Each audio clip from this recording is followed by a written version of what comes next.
दिल्ली का बेटा झूठा है? दिल्ली का बेटा बिल्कुल एकदम से झूठा और महा झूठा है और ये दिल्ली की जनता को धोखा दे रहा है। आज दिल्ली की जनता जो बहुत नीचे के पायदान पे जाकर के खड़ी हो चुकी है। बिल्कुल, मैं तो बोल ही रही हूँ कि वो गलत ही करते हैं, उनकी नीतियाँ गलत हैं, उनके चुनाव गलत हैं, वो खुद गलत हैं। वो जो लेकर आए थे गरीब आदमी की बात लेकर आए थे, आम आदमी की बात लेकर आए थे, वो किसी भी चीज पे खड़े नहीं उतरे। तो ये भ्रष्टाचारी है, भ्रष्ट है और बार बार माफी मांगते हैं। इनका काम ही है, इनके पास कुछ भी नहीं है जमीन पे। अब उनको समझना चाहिए जो आने वाला जो चुनाव है विधानसभा, उस विधानसभा के चुनाव में जैसे हरियाणा में जमानत जब्त हुई है ना, दिल्ली में भी दिल्ली की जनता की इसकी जमानत जब्त करनी चाहिए। जहाँ मोहल्ला क्लिनिक बनाए हुए हैं वहाँ आज डॉक्टरों की जगह कुत्ते बैठे हुए हैं। मैम, अरविंद केजरीवाल जो प्रधानमंत्री नरेंद्र मोदी की डिग्री को लेकर अभी तक झूठ फैला रहे थे और सुप्रीम कोर्ट से झटका लगने के बाद वो माफी मांगने की बात कह रहे हैं प्रधानमंत्री नरेंद्र मोदी से, क्या कहेंगे इस पर?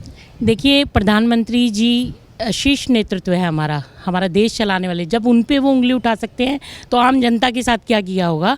तो अगर वो माफ़ी मांग रहे हैं तो उन्होंने काम ही ऐसा किया है और वो हमेशा से गलत करते हैं। उनकी नीतियाँ गलत हैं, उनके जो चुनाव हुए नीचे जिन लोगों को वो सत्ता में ले आए वो सब चोर ले आए, सारी चोर पार्टी ले आए और आधा तिहाड़ जेल भरा हुआ है।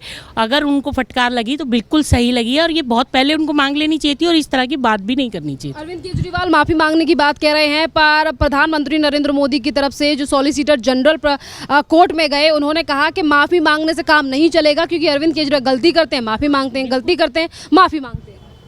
बिल्कुल, मैं तो बोल ही रही हूँ कि वो गलत ही करते हैं, उनकी नीतियाँ गलत हैं, उनके चुनाव गलत हैं, वो खुद गलत हैं। वो जो लेकर आए थे गरीब आदमी की बात लेकर आए थे, आम आदमी की बात लेकर आए थे, वो किसी भी चीज़ पे खड़े नहीं उतरे और सिर्फ छीटाकशी करने का काम किया है, अपना घर भरने का काम किया है और दूसरों पे दोष और कैसे लगाए जाए मरने का काम किया है। और उनके पास कोई नीति नहीं है। युवाओं को शराब पिलाने का काम किया है, महिलाओं को पिंक बार खोल के देने का काम किया है, शराब कैसे पी जाएगी ये बताने का काम किया है और कैसे ये लिप्त है पूरे घोटालों में। जैसे कि भाजपा हमारे प्रदेश अध्यक्ष जी लगातार उनकी जो नीचे उन्होंने ज़मीन पे जो गंदगी फैलाई हुई है, जो भ्रष्टाचार फैलाया है, उसको उजागर करने का काम भाजपा कर रही है, हमारे प्रदेश अध्यक्ष जी कर रहे हैं, हमारे सारे सांसद कर रहे हैं लगातार दिन रात। उसकी नीतियाँ आ गई और लोग से उनके विधायकों की भी कर रहे हैं, आप देख ही रहे होंगे। चप्पलों से पिटाई हो रही है। फिर विधानसभा में क्या होने वाला है, क्योंकि बार बार पे मुख्यमंत्री का एक के बाद एक झूठ जो है वो सामने आ रहा है और अभी तक जो प्रधानमंत्री मोदी को लेकर झूठ बोला जा रहा था उस पर भी एक्सपोज हो चुके हैं मुख्यमंत्री। देखिए, मोदी जी की विचारधारा है ना, उसके आसपास 1% भी ये लोग नहीं है, ना इनकी विचारधारा है ना इनकी सोच है। इनकी पार्टी ने हमेशा झूठ पे ही राजनीति की है। इनके सारे नेता भ्रष्ट हैं, कोई बहनों को, महिलाओं को, अपनी वाइफ को कुत्ते से का काम करते हैं और सब लोग भ्रष्टाचारी हैं। कितनों के नाम लें और कितनों के छोड़े, फिर हम बोलेंगे तो बोलेंगे भाजपा बोलती है। तो ये भ्रष्टाचारी हैं, भ्रष्ट हैं और बार बार माफ़ी मांगते हैं। इनका काम ही है, इनके पास कुछ भी नहीं है ज़मीन पे, ये ज़ीरो है। बड़े हुए बिल, गंदा पानी, बिजली नहीं, स्वास्थ्य नहीं, वॉशरूम नहीं, टॉयलेट नहीं, कुछ भी नहीं है। ज़मीन पे जाके देखिए, जनता त्राहिमाम है, परेशान है, तभी पले पड़ रही हैं बहन जी। सर, कुछ साल पहले जिस तरीके से अरविंद केजरीवाल ने प्रधानमंत्री नरेंद्र मोदी की डिग्री को लेकर झूठ फैलाया था, आज उसी डिग्री को लेकर एक तरफ तो सुप्रीम कोर्ट से बड़ा झटका लग चुका है अरविंद केजरीवाल के लिए, वहीं दूसरी तरफ वो माफ़ी मांगना चाहते हैं प्रधानमंत्री मोदी से। आप कैसे देख रहे हैं? बेशर्म आदमी क्या करेगा, माफ़ी मांगेगा। जिस आदमी ने अपने गुरु को नहीं बख्शा, उसने अन्ना हजारे के कंधे पे चढ़ कर के वो राजनीति में आया। जो आदमी ये कहता था मैं अपने बच्चों की कसम खाता हूँ, मैं राजनीति में नहीं आऊँगा, मैं कोई गाड़ी नहीं लूँगा, मैं बंगला नहीं लूँगा, जो जिस आदमी का काम झूठ बोलने का है, दिल्ली की जनता से जो आज तक झूठ बोलता आया, और क्या कर सकता है वो, उससे क्या आशा करेंगे हम। दिल्ली की जनता को समझना चाहिए कि केजरीवाल क्या है। तो पहले जो झूठ फैलाया गया था कि पीएम मोदी की डिग्री झूठी है, तमाम बातें जो फैलाई गई थी झूठ फैलाई गई थी। अब अरविंद केजरीवाल ने पहले झूठ बोला, अब वो माफ़ी मांग रहे हैं। तो इस चीज़ को दिल्ली वाली जनता कैसे देख रही है, क्योंकि वो अपने आप को बड़ा सच्चा मुख्यमंत्री बताते थे ना। देखिए, दिल्ली की जनता को अब समझ लेना चाहिए कि जो 10 साल 11 साल हमारे साथ जो इसने धोखा किया है, अब उनको समझना चाहिए जो आने वाला जो चुनाव है विधानसभा का, उस विधानसभा के चुनाव में जैसे हरियाणा में जमानत जब्त हुई है ना, दिल्ली में भी दिल्ली की जनता की इसकी जमानत जब्त करनी चाहिए। क्या कहेंगे, दिल्ली का बेटा झूठा है? दिल्ली का बेटा बिल्कुल एकदम से झूठा और महा झूठा है, बिल्कुल झूठा है, महा झूठा है और ये दिल्ली की जनता को धोखा दे रहा है। आज दिल्ली की जनता जो बहुत नीचे जाकर के, नीचे के पायदान पे जाकर के खड़ी हो चुकी है। आज कोई भी विकास का काम, सारे विकास के काम इनको रिको पड़े, केंद्र सरकार को दोष बनाता है। इसका काम क्या है? इसका काम ही झूठ बोलने का है। आज दिल्ली की जनता को समझ लेना चाहिए कि केजरीवाल जैसा व्यक्ति हमें दिल्ली के अंदर नहीं चाहिए, नहीं चाहिए। पीएम को लेकर झूठ फैलाया, डिग्री को लेकर झूठ फैलाया, माफी मांगने से क्या कुछ चीजें हल हो जाएंगी? क्या मुश्किलें कम होंगी? क्योंकि सुप्रीम कोर्ट में देखिए बहन जी, इसने वहाँ चुनाव हरियाणा में लड़कर देख लिया, 1.7% इसको वोट मिली है ना जी। अब इसको खतरा है जो दिल्ली मेरे पास थी वो ना छिन जाए, तो छिन्नी तय है। इस बार ये समझ ले केजरीवाल कि दिल्ली में केजरीवाल दिखाई देने वाला नहीं है, ये समझ ले, बिल्कुल गारंटी के साथ कह सकता हूँ इस बात को मैं। और केजरीवाल और उसकी पार्टी के लोग अगर सुन रहे हो तो इस बात को ध्यान से कर ले, बिल्कुल कर लें ध्यान से। कभी कहते हैं मोदी जी, अब जो माफी मांगने की बात कही है उस पर क्या कहेंगे? क्योंकि हमेशा ही अपने आप को बोलते हैं ना कि मोदी जी डरते हैं केजरीवाल से। देखिए, जो झूठ बोल करके ना आदमी बहुत दिन चल नहीं सकता। मोदी जी ने देश के सामने एक काम की मिसाल पेश की। जो व्यक्ति अपने लिए 1 घंटा भी विराम नहीं करता हो, जिसने देश को अपना परिवार माना हो और देश के लिए इसका समर्पण भाव हो, ऐसे व्यक्ति ने देश का मान और सम्मान ऊंचा बढ़ाया है। दुनिया में अगर भारत का अगर स्वाभिमान बढ़ा है तो उसमें एक कारण मोदी जी है, नरेंद्र मोदी जी। मोदी जी ने बढ़ाया स्वाभिमान, बिल्कुल बढ़ाया है।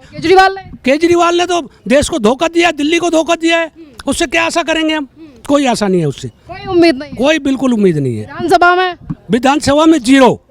इस बार दिल्ली की जनता उसको सबक सिखा के भेजेगी। इन तमाम बातों को भी जो झूठ फैलाएंगे, बिल्कुल बिल्कुल। जो दिल्ली की जनता के साथ झूठा बोल रहा है, और एक उसने हमारी काकी को और बैठा दिया, वो आतिशी को, वो और झूठ बोल रही है दिल्ली की जनता से। उसको भी अब कालका जी विधानसभा में लोग बता देंगे क्या करना है उसका भी इंतजाम हो जाएगा इस बार। आतिशी की विधानसभा से आए? नहीं, मैं मदरपुर से हूँ। किसकी विधानसभा है? मैं पूर्व में जिलाध्यक्ष रहा हूँ बीजेपी का, है ना, तो मैं एक कार्यकर्ता भी हूँ और दिल्ली का नागरिक भी हूँ, ठीक है ना। ये बहुत बहुत धन्यवाद सर। सर, जिस तरीके से आज सुप्रीम कोर्ट से अरविंद केजरीवाल के लिए बड़ा झटका लगा है और सुप्रीम कोर्ट ने अरविंद केजरीवाल की याचिका को खारिज कर दिया है, और अब अरविंद केजरीवाल कह रहे हैं कि डिग्री वाले मामले पे जिसपे झूठ फैलाया था वो माफ़ी मांगने की बात कर रहे हैं प्रधानमंत्री मोदी से। केजरीवाल की शुरू आदत रही है कि जब कोई सच्चाई सामने आती है तो मुकर जाते हैं और माफ़ी मांगने के लिए तैयार हो जाते हैं, जबकि हमारे प्रधानमंत्री जी देश को चला रहे हैं, उनकी ख्याति पूरे वर्ल्ड में लोकप्रिय हो रही है। उनकी छवि को ख़राब करने के लिए केजरीवाल इस प्रकार ऊपर लगाते थे, लेकिन जब सुप्रीम कोर्ट ने उसका डिसीजन दे दिया तो वो माफ़ी मांगने को तैयार हैं।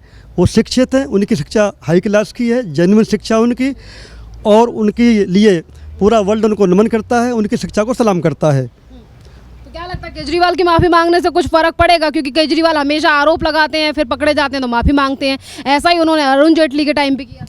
केजरीवाल एक मतलब जो है जिम्मेदार व्यक्ति नहीं है, ऐसी हरकतें हमेशा करता रहता है। कई लोगों पर आरोप लगाए और आरोप खारिज भी हुए उसके माफ़ी मांगने से नहीं, बल्कि उसको तो किसी मुद्दे पे बोलने के लिए एजुकेशन चाहिए, वो उसके पास है नहीं।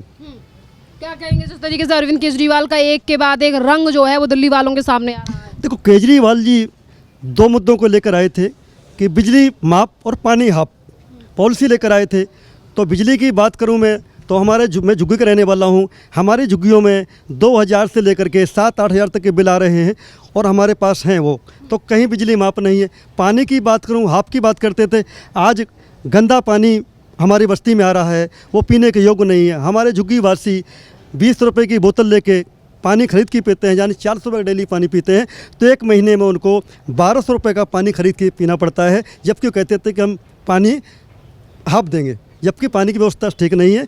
पानी पीने के लायक हो, कपड़े धोने के लायक भी नहीं है।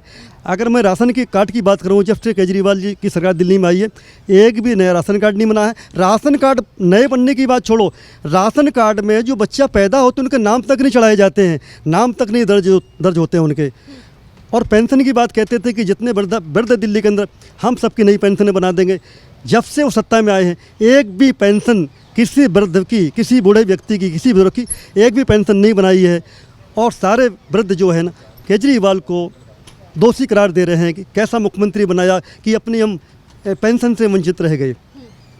अब दिल्ली, जैसा कि अभी आपने बताया कि आप जो हैं वो झुग्गियों के रहने वाले हैं दिल्ली में, तो जिस तरीके से अरविंद केजरीवाल और उनकी पार्टी कहती है कि हम तो गरीबों के लिए काम कर रहे हैं, हम तो झुग्गी झोपड़ियों वालों के लिए काम कर रहे हैं, क्या कोई सुविधा आप लोगों को दी गई है? क्योंकि वोट मांगने के लिए जो है वो आम आदमी पार्टी इन्हीं एरियो के चक्कर लगाएगी, जो एरिया आज जहाँ रहने वाले लोग आज तंग हैं। मेरा पूरा संगम पार्क वार्ड 67 40 पोलिंग बूथ हैं, 40 पोलिंग झुग्गी के बूथ हैं, टोटल झुग्गी वासी वहाँ रहते हैं। हमारे 40 मतलब पूरे वार्ड के अंदर कोई मोहल्ला क्लिनिक नहीं बनाया गया। वो आते थे, बड़े बड़े वादे करते थे कि हम आपके वार्ड से जीत के जाएंगे तो हम मोहल्ला क्लिनिक बनाएंगे, लेकिन अभी तक कोई मोहल्ला क्लिनिक बनाया। जहाँ मोहल्ला क्लिनिक बनाए हुए हैं वहाँ आज डॉक्टरों की जगह कुत्ते बैठे हुए हैं। मैंने खुद आंखों से देखा है, वहाँ कुत्ते बैठे हुए हैं, डॉक्टर नहीं बैठे हुए हैं। हमने कहा भाई यहाँ तो कुत्ते बैठते हैं, बोले डॉक्टर आते नहीं हैं, ये तो बंद पड़ा है। मैंने कहा बंद पड़ा है तो यहाँ तो बड़े बड़े केजरीवाल जी के फोटो लगे हुए हैं। बोले भैया वो ये मोहल्ला क्लिनिक सब जनता को बेवकूफ़ बनाने के लिए बनाए गए हैं, उसने नाम कमाने के लिए बनाए गए हैं, अपने घोटाला करने के लिए बनाए गए हैं। कोई नया विद्यालय नहीं बना। और यदि कुछ कमरों की रिपेयरिंग कराई किसी स्कूल में जा कर के तो एक एक कमरे की रिपेयरिंग 25-25 लाख रुपए लगाए हैं। क्या एक कमरे की रिपेयरिंग के लिए 25 लाख रुपए खर्च होते हैं? केजरीवाल के लोग और केजरीवाल के एमएलए भ्रष्ट हैं, भ्रष्टाखोरी कर रहे हैं, कट्टर ईमानदार हैं, गरीबों का खजाने को लूट रहे हैं। एक एक कमरा बनाने का 25-25 लाख रुपए उसमें दिखा रहे हैं बजट में, जबकि पॉसिबल केजरीवाल के विधायक भ्रष्ट हैं, केजरीवाल भ्रष्ट है, वो रिश्वत खा रहे हैं, देश की दिल्ली की भोली भाली जनता को वो लूट रहे हैं। तो क्या आने वाले विधानसभा में जो झुग्गी में रहने वाले लोग हैं, जो दिल्ली की गरीब जनता है, वो वाकई में आम आदमी पार्टी पर भरोसा करने वाली? देखो झुग्गी वालों ने लगातार भरोसा किया, लेकिन अब झुग्गी वाले उसकी पॉलिसी को जान गए हैं। इस बार झुग्गी झोपड़ी वाले केजरीवाल की सरकार से केजरीवाल जी को वोट नहीं देंगे और आम आदमी पार्टी की सरकार को निकाल के बाहर कर देंगे, बिल्कुल बाहर कर देंगे, भरोसा नहीं, सत्ता से बाहर कर देंगे, सत्ता से बिल्कुल बेदखल कर देंगे। ये बिल्कुल सबने ठान लिया है, बिल्कुल भरोसा नहीं है केजरीवाल। बिल्कुल केजरीवाल छुट्टी कर देंगे झुग्गी वाले इस बार। हम तो अभियान चला रहे हैं, जनता घर घर जाएंगे। नहीं है, लोग गालियां बकते हैं वहाँ के एमएलए को, टैंकर घोटाला कर रहा है, टैंकरों पर रोज हमारे यहाँ पीने की पानी की किल्लत है। वहाँ एक टैंकर बेचता है, 100 लोग आ जाते हैं, लड़ाई होती है आपस में, गाली गलौच होता है, केस कोसते हैं वहाँ के एमएलए को, केजरीवाल कोसते हैं हमारे यहाँ। टैंकर पर था तो बंद कराओ पहले, क्यों नहीं देते लोगों को पानी, लाइन डाल के पानी क्यों नहीं देते आप? मोदी और एलजी नहीं देने दे रहे। पॉलिसी उसकी गलत, झूठ बोलने कहते थे वो तो। जब कोई उसकी जवाबदेही आती है तो कहता है जी मोदी जी मुझे काम नहीं करना, हम तो काम करते हैं जी, वो हमें काम नहीं करने देते हैं, अपना दो दूसरों पर थुप देता है जी वो। हाँ, उसकी पॉलिसी है, शुरू से पॉलिसी रही उसकी। तो क्या कहेंगे, दिल्ली वाले भरोसा करेंगे केजरीवाल? देखिए केजरीवाल की जो सरकार है, भ्रष्टाचारी सरकार है, वो हमेशा जब से सरकार में आई है तब से लेकर जनता को धोखे में रखा है। गरीब जनता के साथ उन्होंने खिलवाड़ किया है, चाहे वो राशन माफियाओं को लेकर, चाहे टैंकर माफिया को लेकर, हर तरह इन लोगों का माफिया चलता है, हर तरह इनके ठेकेदार बैठे हुए हैं, रिश्वतखोरी में बैठे हुए हैं। इनके विधायक, इनके पार्षद, कई पार्षदों पर रिश्वतखोरी का आरोप लगा है, उसके बावजूद उनको निलंबित नहीं किया। कई विधायक जेल गए हैं। ये कहते थे कि मनीष सिसोदिया कट्टर ईमानदार हैं, तो भैया अगर कट्टर ईमानदार है तो जेल क्यों गए? सत्येंद्र जैन जी इतने कट्टर ईमानदार थे तो स्वास्थ्य मंत्री होकर जेल क्यों गए? अगर स्वास्थ्य मंत्री ही, ये बताइए, स्वास्थ्य मंत्री होने के बावजूद भी अगर बीमार पड़ रहा है बंदा, तो यानी कि दिल्ली की स्वास्थ्य मंत्रालय खराब है। स्वास्थ्य अब ये बता सकते हैं कि अतिशी जी मुख्यमंत्री बन गए हैं। ये बताइए केजरीवाल जी मुख्यमंत्री बने जब थे, इतना भ्रष्टाचार किया, आखिर में क्यों हटाया? प्रधानमंत्री नरेंद्र मोदी को लेकर पहले केजरीवाल ने झूठ बोला और अब वो माफी मांगने की बात कर रहे हैं।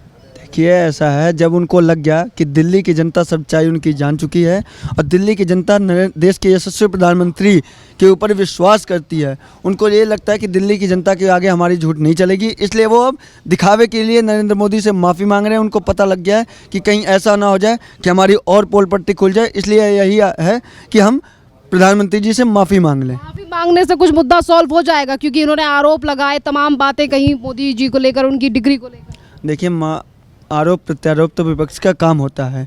इन्होंने एक भी काम ऐसा नहीं किया जो दिल्ली सरकार के अंडर में। इन्होंने कोचिंग सेंटर के अंदर ओल्ड राजेंद्र नगर में आग लगी, उसके वहाँ के बच्चों ने शिक्षा मंत्री को भी लेटर लिखा था, केजरीवाल जी को भी लिखा था। इनको पता था कि वहाँ बरसात के समय में पानी भर जाता है, उसके बावजूद भी उन्होंने कार्रवाई नहीं की। क्या हुआ? वहाँ कई बच्चों की मौत होगी, उसका जिम्मेदार केजरीवाल है। लेकिन इस्तीफा देने के बाद भी अभी भी मुख्यमंत्री नहीं है, उसके बावजूद भी ये सोचते हैं कि हमने दिल्ली को लंदन बना दिया, हमने दिल्ली को ये बना दिया। करेंगे विधानसभा में दिल्ली की जनता जवाब देने वाली है। दिल्ली की जनता अब जान चुकी है और जाग चुकी है। उन्होंने मन बना लिया है कि दिल्ली के अंदर अब भारतीय जनता पार्टी की सरकार बनेगी।